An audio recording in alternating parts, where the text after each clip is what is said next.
contoh-contoh yang patut kita ambil dalam kehidupan sehari-hari, baik itu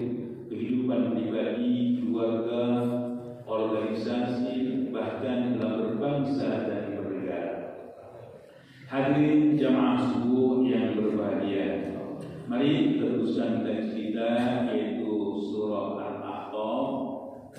Ini surah yang ke-46, 46.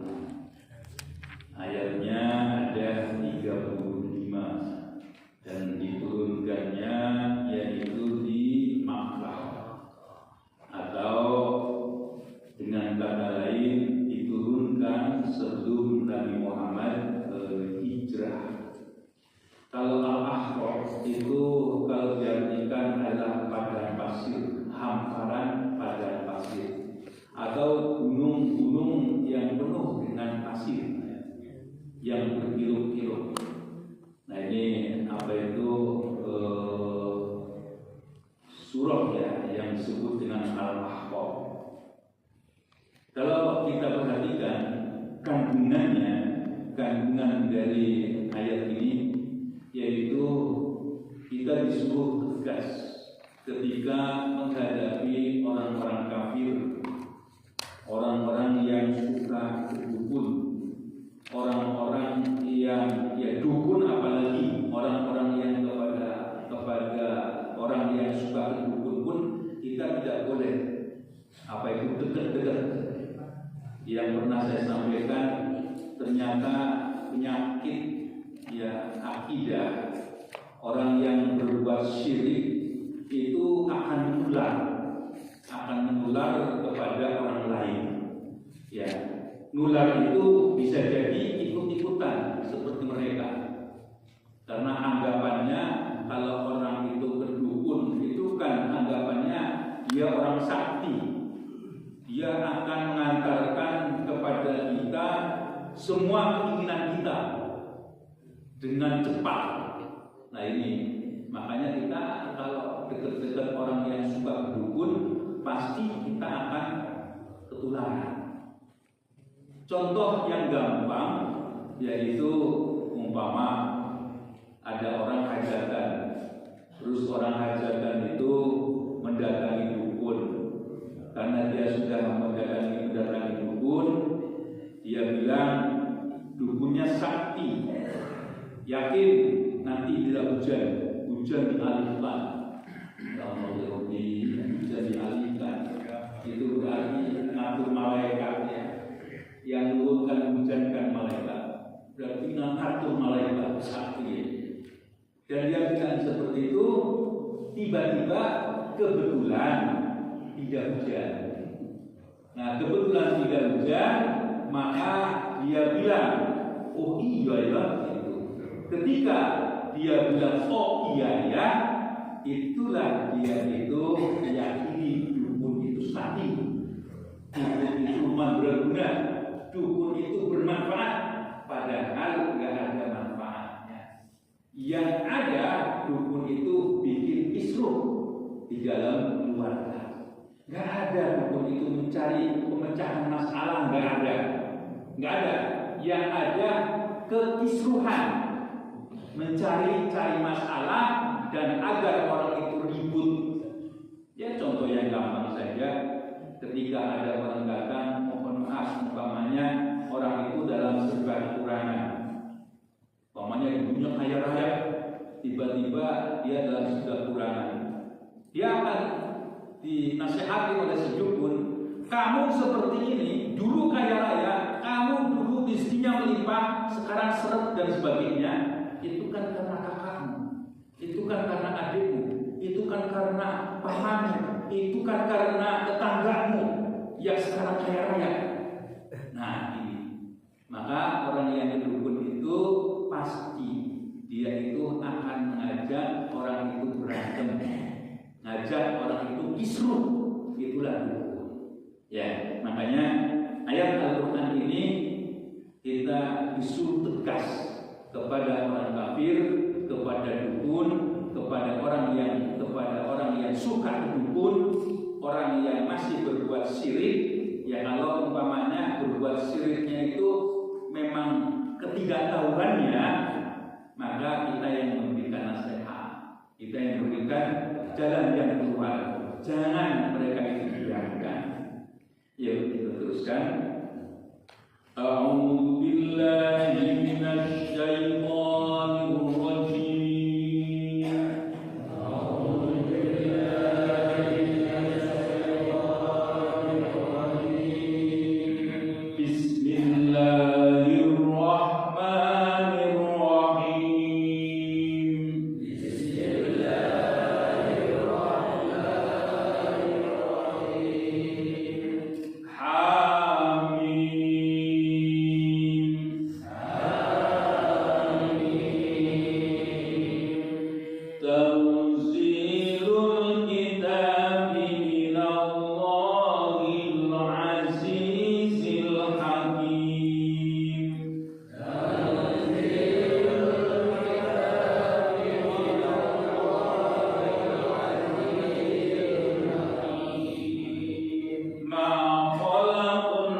قل أرأيتم إن كان من عند الله وكفرتم به وشهد شاهد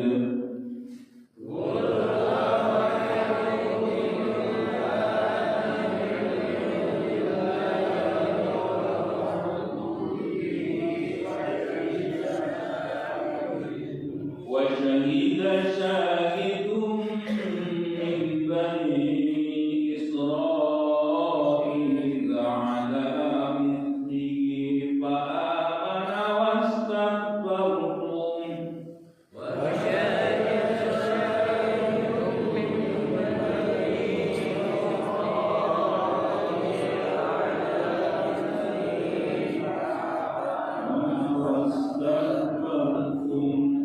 إن الله لا يهدي القوم الظالمين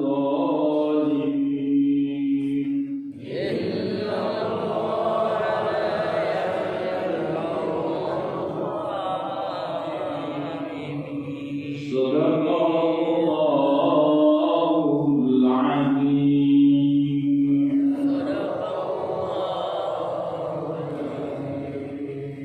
Hamid. Ini yang diawali dengan huruf itu tidak ada yang tahu maknanya ya. Jadi yang beberapa minggu yang lalu yang diawali dengan huruf ini ada yang menyatakan ini adalah asma, ismun min asma'illah. Jadi dari nama-nama Allah yang terhormat. Kadang-kadang ada orang memberikan nama kepada anaknya namanya Hasim ya Pak ya, Yasin, Toha. Nah ini termasuk yang diambil dari nama-nama asma Allah. Hamid. Maknanya kalau dalam tafsir wallahu a'lamu bimuradi. Allah lah yang maha mengetahui dengan apa yang dimaksud dengan hamid. Ya, jadi tidak ada yang tahu. Yang tahu hanya Allah. Kita tidak bisa memaknai ini. Tanzilul kitab min Allahil azizil hakim. Tanzilul kitab diturunkannya kita dari mana? Min Allah, dari Allah. Al-Aziz yaitu yang berkuasa, Al-Hakim dan yang bijaksana. Jadi diturunkannya Al-Quran itu dari Allah. Jadi Al-Quran bukan buatan Muhammad. Al-Quran diturunkan oleh Allah ada beberapa bentuk. Ada yang secara langsung dari Allah kepada Nabi. Ini yang sangat susah untuk menerimanya. Ada juga yang melalui ke malaikat Jibril. Jadi malaikat Jibril itu mengajari Nabi Muhammad seperti yang digambarkan ketika awal turun ayat yaitu surah Al-Alaq dari ayat 1 sampai 5. Nah disitulah Nabi Muhammad mengajari kepada Jibril, Iqra ya Muhammad. Nabi menyatakan ma'ana saya tidak bisa membaca. Diteruskan lagi diajarkan Iqra bismi rabbikal ladzi khalaq khalaqal insana min 'alaq Iqra wa rabbukal akram alladzi 'allama bil qalam 'allamal insana ma lam ya'lam. Jadi seperti itu yang diajarkan kepada Nabi Muhammad melalui malaikat Jibril. Nanti ada yang di belakang tabir, ya, jadi di sana ada rahasia. Nah disinilah Nabi Muhammad itu ketika menerima yang seperti ini kesusahan. Kadang-kadang kalau di pangkuan para sahabat itu rasa berat. Kadang-kadang Rasulullah itu deras keringatnya, kemerucut, ya. Karena apa? Karena menerima ayat-ayat Allah yang sangat susah. Nah inilah ayat-ayat Allah diturunkan dengan apa? Dengan bertahap. Ini juga ada hikmahnya agar kita bisa menghafalnya, agar kita bisa memahami dengan jelas.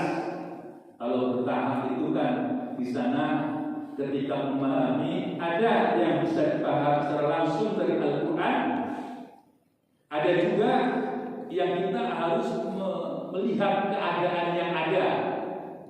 Itulah yang nanti yang menyatakan adanya asbabun nuzul. Ada sebab turunnya ayat suci Al-Quran. Ya umpamanya ada jawaban, yaitu yas'alunaka 'anil ruh qulir ruhu min amri rabbi wa ma utitum minal ilmi illa qalila. Nah, ini ada pernyataan, tidaklah aku berikan engkau ilmu tentang ruh kecuali sedikit. Jadi ketika ada pertanyaan dari orang-orang Yahudi yang berdatangan kepada Rasul, "Hai Muhammad, kalau kamu benar-benar sebagai utusan Allah, saya mau tanya.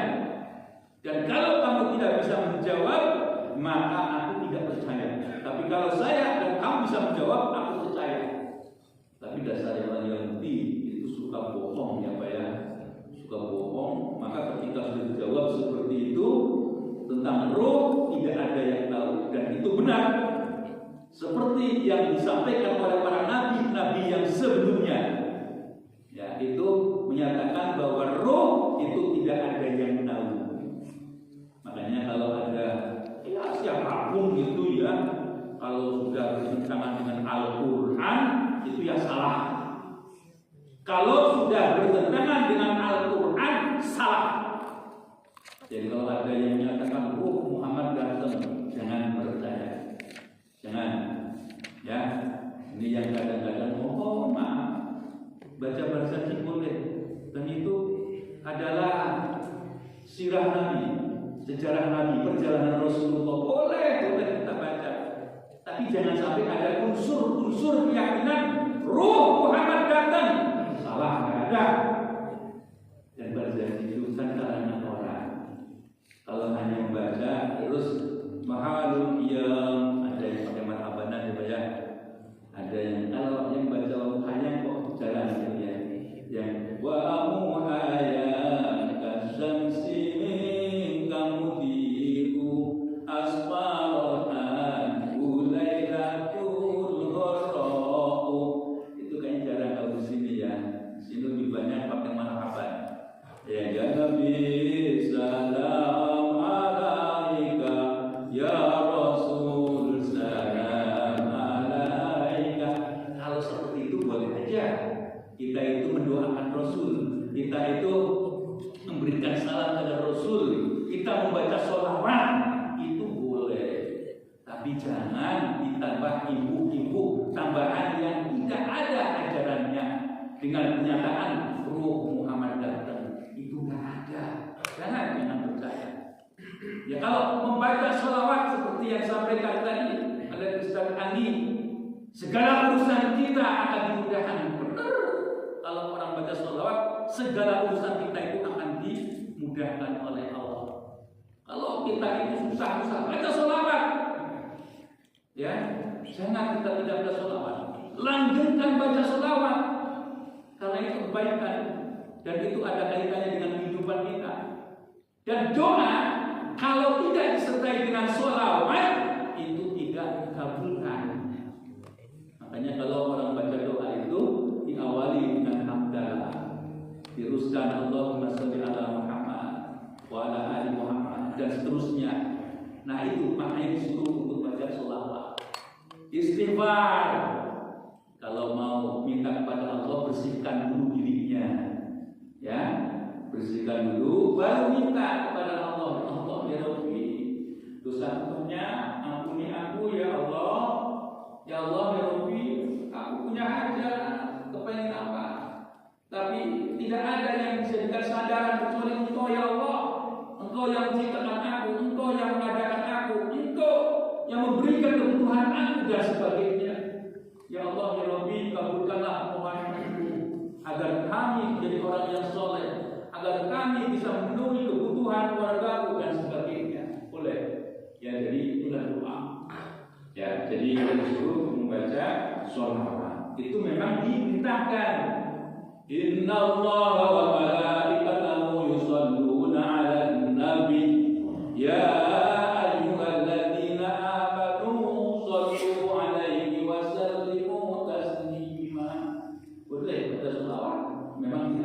dan diperintahkan oleh Al-Quran. Baca sholawat diperintahkan oleh Al-Quran, oleh ayat Allah. Ma khalaqnas samawati wal ardh, tidaklah aku menciptakan langit dan bumi, wa ma bainahuma, dan tidak juga sekitarnya, illa bil haqq, kecuali itu benar. Nah, ini gaya bahasa Al-Quran itu sering diawali dengan nafi. Ini artinya tidak ada yang menciptakan langit dan bumi kecuali aku, seperti itu. Ya kayak pernyataan syahadat itu kayak demikian. Makanya nggak boleh dipenggal ya. La ilaha illallah. Nah itu kan awalnya tidak ada Tuhan. Ya tidak Tuhan. Illallah, kecuali Allah. Nanti maknanya ilah itu ada yang diartikan apa itu al-ma'bud. Makanya ada penjabaran la ilaha la ma'bud bihaqqin fi wujudi illallah. Jadi kalau diterjemahkan jabatan itu seperti itu. Tidak ada yang pantas disembah dengan senyata illallah, kecuali Allah. Nah ini, jadi ayat Al-Quran pun demikian, ini gaya bahasa di awal dengan nama ma khalaqnas samawati wal ardi wa ma bainahuma illa bil haqq, kecuali dengan nyata, wa ajalin musamma, dan pada saat yang telah ditentukan, artinya kiamat. Jadi segala ciptaan Allah yang namanya makhluk likulli syai'in biqadar. Segala sesuatu yang Allah ciptakan itu ada ketentuannya, ada kadarnya. Ya kita hidup ada kadarnya. Hidup di dunia itu tidak lama. Ya, nggak tahu siapa yang lebih dulu dipanggil oleh Allah, siapa yang akan berlama-lama untuk beribadah, gitu ya. Untuk beribadah, mengabdi kepada Allah, untung banget. Bisa berlama-lama, bisa beribadah, itu untung banget. Celaka bagi mereka yang diberikan umur panjang tetapi tidak pernah sujud, tidak pernah mengabdi kepada Allah. Na'udzubillah, jangan seperti itu. Ya, jadi sudah dijelaskan seperti itu. Walladzina kafaru amma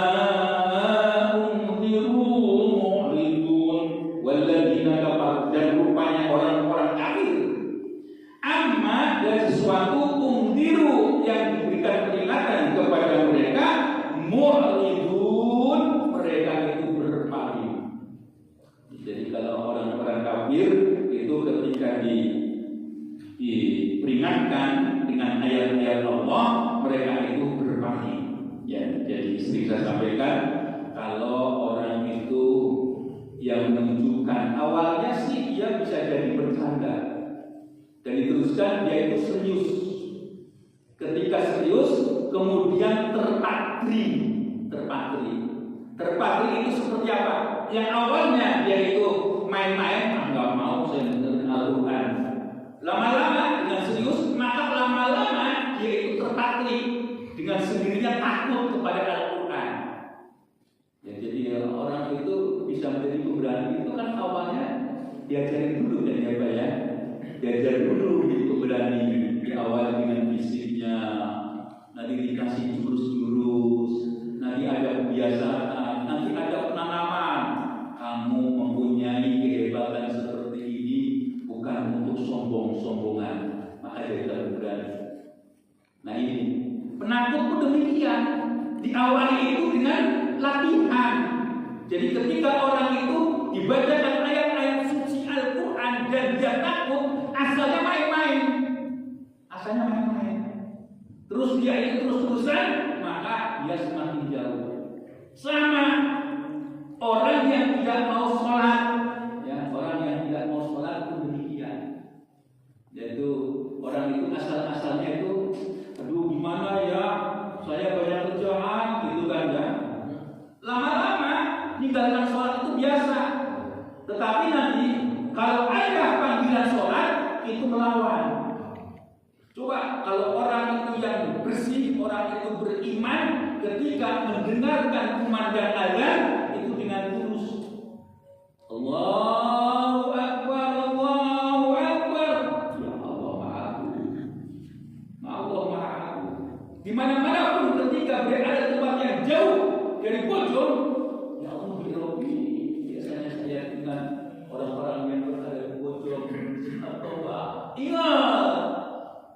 tempat yang jauh. Ya, ketika hayya 'alas shalah, ya Allah ya Rabbi, aku bisa berjamaah. Nah seperti itu. Orang-orang yang tidak beriman, maka dia gerah, maka dia melawan hayya 'alas shalah. Brengsek ini, malam-malam lagi enak-enak tidur, hayya 'alas shalah, hayya 'alas shalah. Nah ini, jadi lawan. Lama-lama seperti itu. Nah itulah orang kafir itu juga punya latihan mengaji Rasul. Lama-lama terpatri. Makanya nanti ada kaitannya dengan ayat Al-Quran. Khatamallahu ala qulubihim wa ala sam'ihim wa ala absarihim isyawatun wa lahum adzabun alim. Jadi bukan Allah yang menutup orang-orang kafir, bukan Allah yang menutup mereka yang jauh dari Allah, tetapi karena dosa-dosa mereka yang menebal, maka jauh dari Allah. Jadi kalau Allah itu menutup, mohon maaf, Allah zalim. Padahal Allah yang adil. Allah itu tidak pernah berbuat zalim. Allah itu selalu adil. Maka orang yang jauh dari Allah itu karena perbuatannya sendiri. Ya, kalau tidak dilatih untuk memaksakan ke masjid, ya lama-lama jadi musuh. Jadi musuh orang-orang yang ke masjid. Ya, jadi dia itu akan berpaling. Qul ara'aytum ma tad'una min dunillahi aruni madza khalaqu. Qul, katakanlah, ara'aytum, apakah engkau melihat ma tad'una, apa-apa yang kalian sembah, apa-apa yang kamu tengadahkan, pintakan min dunillah, dari selain Allah. Aruni, berikanlah kepadaku, beritahukanlah kepadaku. Mada khalaqu, bagaimana mereka itu menciptakan minal ardi, dari bumi, am lahum syirkun fis sama, atau apakah mereka itu juga ikut serta fis samawati, di dalam penciptaan langit. Utuni, datangkanlah kepadaku kitabin, dengan kitab min qabl, dari sebelum hada ini, min qabli hada, sebelum ini, aw atharatin min ilmin in kuntum sholihin, atau ada semacam bekas-bekas dari pengetahuan in kuntum sholihin, apabila kalian itu benar. Jadi ini sebenarnya menagih, ya, menagih kepada orang-orang yang menuhankan selain Allah. Jadi kalau dia itu memang Tuhan, coba deh dia itu buktikan bahwa dia itu dulu ulun rempuk di dalam penciptaan langit gitu. Ya, jadi apa sih dia ulun rempuknya ketika membuat langit itu? Ya ini sering saya sampaikan. Kalau orang itu bukti dia itu membangun masjid nanti dibuktikan. Buktinya apa? Oh iya, saya iuran ada yang 1 meter, ada yang 2 meter, ada yang 10 meter, ada yang 30 meter, ada yang lebih dari itu. Maka boleh dia menyatakan, iya, saya juga membangun masjid di Bojong. Kalau tidak pernah iuran, kalau tidak pernah apa-apa, kok bilang aku bangun masjid? Dari mana dia itu bangunnya? Orang-orang yang mengaku Tuhan, orang-orang yang menyembah Tuhan selain Allah, itu juga disuruh untuk menunjukkan bukti bahwa dia itu sebagai pencipta. Ini sebenarnya gamblang sekali, ya, jelas sekali ketika kita itu mentauhidkan, mengesahkan Allah. Itu kalau melihat Al-Quran itu gamblang. Yakin Allah itu yang mencipta, ya. Yakin bahwa langit dan bumi basisnya ada yang mencipta, tidak lain dari Allah. Kalau ada yang mengaku dia adalah Tuhan, tunjukkan keikutsertaan mereka dalam menciptakan langit dan bumi serta seisinya. Atau mungkin ada warisan kitab-kitab yang sebelumnya gitu. Ya, kalau umpamanya ada orang yang dituhankan, barangkali ada kitab yang sebelumnya yang menjelaskan bahwa si fulan itu adalah Tuhan. Buktinya apa? Dia membuat langit, dia membuat bumi, dia membuat bagian dari langit dan bumi. Udahlah, kalau usah langit dan bumi itu terlalu besar. Bagian dari langit dan bumi, pohon-pohonan, umpamanya. Nanti ada lagi burung, hewan-hewan yang berterbangan, hewan-hewan yang melata, hewan yang berada. Satu aja buktikan bahwa dia itu sebagai pencipta. Nggak ada. Ya nggak ada. Hanya Allah yang menciptakan. Ya, jadi dinyatakan lagi, in kuntum sholihin, kalaulah kalian itu benar. Wa man adallu mimman yad'u min dunillah. Wa man? Siapa? Adallah, yaitu yang lebih sesat, yang paling sesat. Ini namanya adalah fi'il tafdil, ya, afdal. Jadi akrama. Jadi adallah, siapa yang lebih sesat? Mimman yad'u min dunillah, dari orang-orang yang menyembah dari selain Allah, man la yastajibu lah, yang tidak bakalan diterima lahu baginya ila yaumil qiyamah, sampai hari kiamat. Wa hum an du'aihim ghafilun, mereka dari doa-doa mereka yang dipanjatkan nanti akhirat itu mereka itu lalai. Jadi kalau ditanya, kamu dulu nyembah berhala dan berhalanya itu nanti ditunjukkan oleh Allah, ini yang kamu sembah-sembah, buktikan kalau dia itu sebagai pencipta, dia tidak akan mengaku. Enggak, aku tidak menyembah. Kalaupun nanti terpaksa, aku menyembah karena diajak si fulan, ya Allah. Nanti si fulan diajak, iya benar, kamu diajak mengajak dia, yaitu urusan masing-masing Allah. Itu kira-kira seperti itu. Jadi kalau orang itu yang tersesat itu nggak ada, iya dulu biasanya aja, maaf ya, nggak ada yang seperti itu. Sama orang yang berbuat salah itu demikian, ya, tidak bakalan dia itu akan ngaku, ya, tidak akan bakalan ngaku. Wa idza musiron nasu kanu lahum a'da'a wa kanu fi ibadihim kafirin, fi ibadihim kafirin. Wa idza musiron nas, apabila manusia dikumpulkan, kanu keberadaan mereka lahum, bagi mereka a'da'un, yaitu ada musuh-musuh. Wa kanu, bagi mereka bibadatihim kafirin, dengan sembahan mereka itu melawannya, menolaknya. Nah, itulah orang-orang kafir. Ya semua orang-orang yang menyembah Tuhan, orang yang menyembah pohon, orang yang menyembah hewan ada, ya Pak ya. Orang menyembah hewan ada, hewan yang semestinya dijadikan pembantu untuk manusia, untuk keperluan manusia disembah-sembah. Nah itu kan nggak benar, ya. Jadi ini ada orang yang seperti itu. Nanti datangkan, kamu nyembah ini ya, enggak Tuhan. Dia itu akan menolak. Wa idza tutla 'alaihim ayatuna bayyinatin qala alladziina kafaru lil haqqi lamma ja'ahum hadza sihrun mubin. Wa idza tutla, ketika dibacakan alaihim atas mereka, apa yang dibacakan? Ayatuna, yaitu ayat-ayatku. Qala, ia berkata, siapa ia? Qala alladziina kafaru, berkata alladziina kafaru, orang-orang kafir, lil haqqi, kepada kebenaran, lamma ja'ahum hadza sihrun mubin, mereka akan menyatakan ini adalah sihir yang nyata. Jadi ciri-ciri orang kafir itu banyak, Pak. Orang kafir itu banyak. Yang pertama yang dicontohkan iblis, yang sombongan, sombong. Jadi itu orang kafir. Yang berikutnya melawan para nabi. Ya, dari bangsa manusia yang dibacakan ayat-ayat suci Al-Quran, ketika dia tidak dinyatakan dari nabi, dan dia akan terkagum-kagum.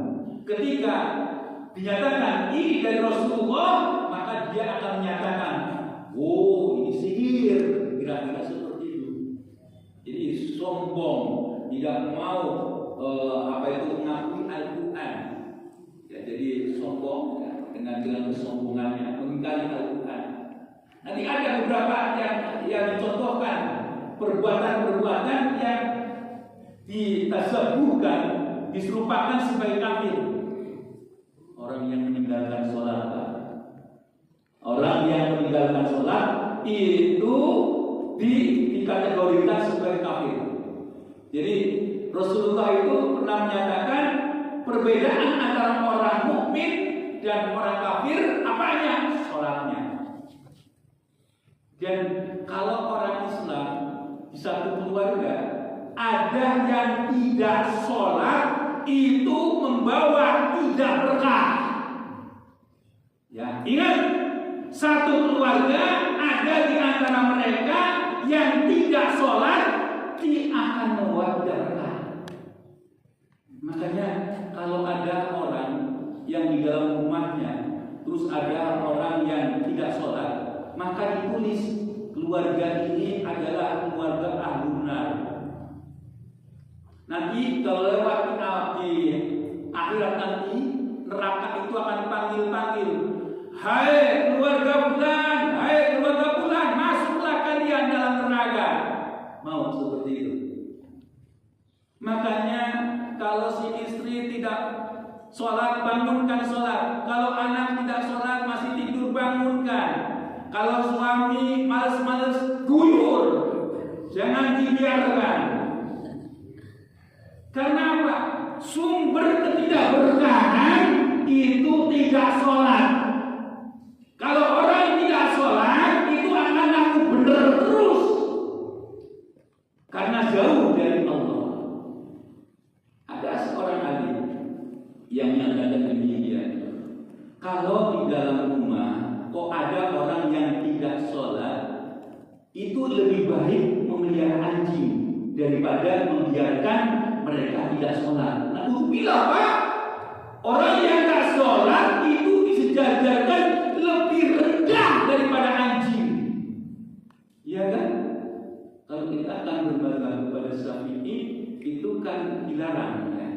Dilarang untuk memelihara anjing di dalam rumah. Ya karena anjing itu sangat susah untuk menghindari dari najisnya. Najisnya itu kan air liur, ya Pak ya.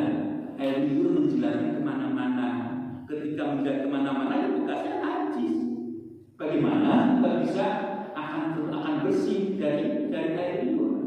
Kadang-kadang yang namanya piaraan, hormat kepada pemiliknya, yang ngendus-ngendus. Ngendus-ngendus di situ ada semburan dari air liur, najis. Makanya kalau Imam Syafi'i itu pernah menyatakan, siapa yang punya anjing, maka sebaiknya satu hari itu menginfakkan 1 gram emas. 1 gram emas. Bisa nggak Pak? Bisa nggak? Enggak ya? 1 gram 1 juta. 1 juta. Gimana? Ya, ini kalau yang pernah hidup tahun 70-an itu, dulu emas harganya berapa Pak? 1.000, 2.000 ya Pak ya? Sekarang juta. Aduh. Nah ini, ya jadi kalau ada orang yang nggak sholat, ganti anjing aja, diganti anjing untuk di rumahnya. Ya jangan jangan kita melihara anjing. Itulah perumpamaan orang yang nggak sholat itu lebih rendah derajatnya daripada anjing. Ya inilah orang kafir yang tidak mau melaksanakan sholat, dia akan melawan.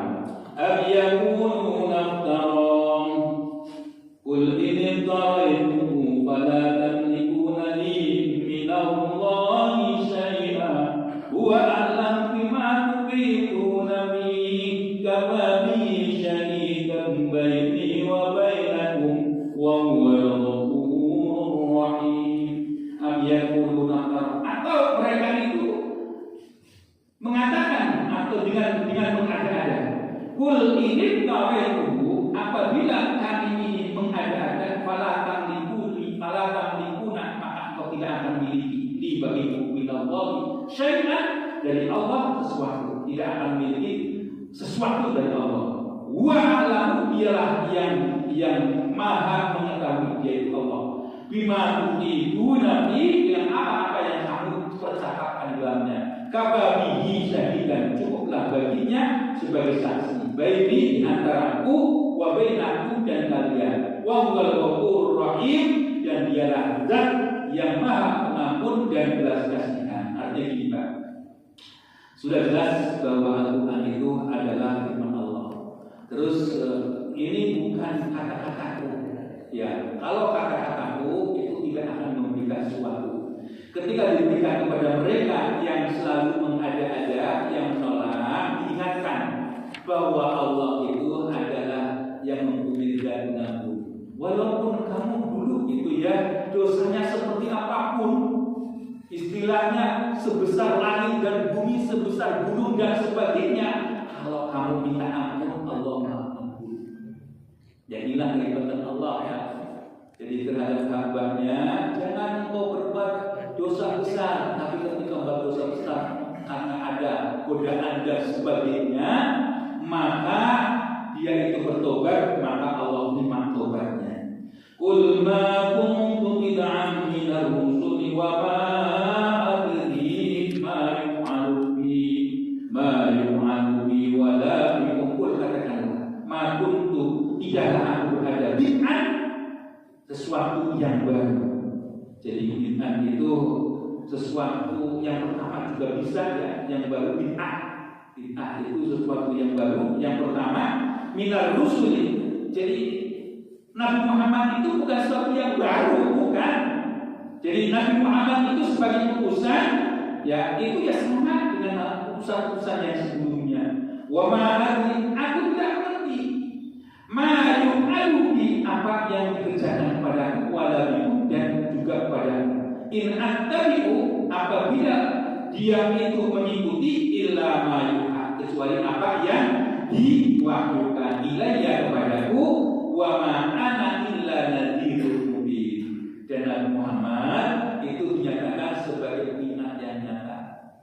Ini karena dihadapkan kepada orang kafir, maka pakainya nadhirun. Kalau kepada orang Islam, basyirun. Ya, jadi kalau orang berdakwah, orang berdakwah kepada sesama Muslim itu berbanyak kabar yang menggembirakan. Seperti itu. Jangan kepada orang-orang Islam kok kabar yang sedih gitu ya. Umpamanya gini, mohon maaf ya. Kamu kalau ke masjid itu harus berpakaian yang seperti ini. Jangan. Cukuplah. Ya. Allah memerintahkan kepada kita untuk berpakaian menutup aurat. Udah itu aja. Kalau kalian menutup aurat benar, ibadahnya sah. Ya, kalau sah, insya Allah akan bersama kita nanti di surga bareng-bareng. Nah itu, ya jangan kepada orang-orang yang suka beribadah Allah kita mencela. Oh kamu sujud jengkang-jengking dipaksa-paksa, belum tentu sah. Begitu. Ya Allah ya Rabbi, kalau ada jamaah digituin, itu mah Ustaz nggak benar. Apa-apa nggak sah, apa-apa nggak sah. Apa saya sahnya? Nah, jangan seperti itu. Ini kan kadang-kadang ada. Ngapain ngaji Al-Quran? Justru Al-Quran ini yang paling utama. Al-Quran ini yang diturunkan yang paling utama. Kenapa kita mau menjauh Al-Quran? Jangan seperti itu. Al-Quran yang paling utama. Tanamkan kepada diri kita. Kalau keyakinan kita yakin, diberikan nanti kitab-kitab yang lain dengan pemahaman para alim ulama, maka kita mudah. Karena kita sudah tertanam akidah dengan benar. Ya, jadi inilah pernyataan Rasulullah. Qul ara'aytum, katakanlah, ara'aytum apa kamu melihat? In kana min indillahi, apabila datang dari Allah, wa kafartu, tetap kalian itu akan kafir. Kalaupun Allah, jika orang-orang kafir itu kepada para nabi itu macam-macam. Kepada nabi minta mujizat yang berlebihan, minta mujizat yang aneh-aneh. Ketika datang mereka itu, disihir. Banyak yang contohnya. Ya para nabi yang datangkan dengan apa itu, dengan sapinya. Para nabi yang Allah turunkan nasi maidah dari langit. Ya mereka ketika datang itu juga mengingkari. Wasahidah syahidun min bani Israil, dan bersaksilah para dari Bani Israil ala mislihi, daripada seumpamanya. Fa'amana wastakbaru wastakbaru. Maka ada yang beriman dan ada juga yang sombong. Yang sombong. Innallaha la yahdil qauman dzalimin. Bahwa sesungguhnya Allah tidak memberikan petunjuk kepada orang zalim. Kalau kita lihat sebenarnya Pak, kalau orang beriman itu fenomena yang terjadi di dunia itu akan dikaitkan dengan kuasa Allah. Bapak tahu Pak, Amerika, Los Angeles Pak, hancur Pak, dibakar. Padahal di Amerika itu serba canggih. Dikirimkan angin untuk membakar Los Angeles. Los Angeles itu sebelum terjadi Pak, Trump itu bilang ini, Gaza anak saya akan buat hancur gitu. Hari besoknya tanggal 7 dia ngomong, tanggal 8-nya Los Angeles itu kebakaran.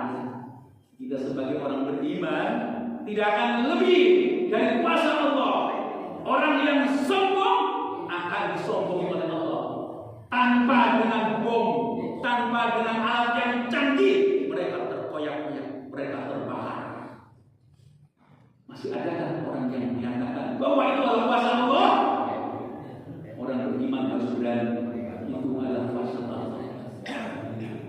Akan menanam keimanan kita. Orang-orang Palestina karena tidak berdaya menghadapi Israel, negara-negara tangganya banyak yang menolong, tetapi dengan kesombongan si Trump yang baru terpilih, akan saya buat Gaza lebih parah lagi, maka Los Angeles dibakar. Di TV ada yang banyak, itu bukti sampai sekarang masih. Apinya itu apa itu anginnya, itu angin itu aneh Pak.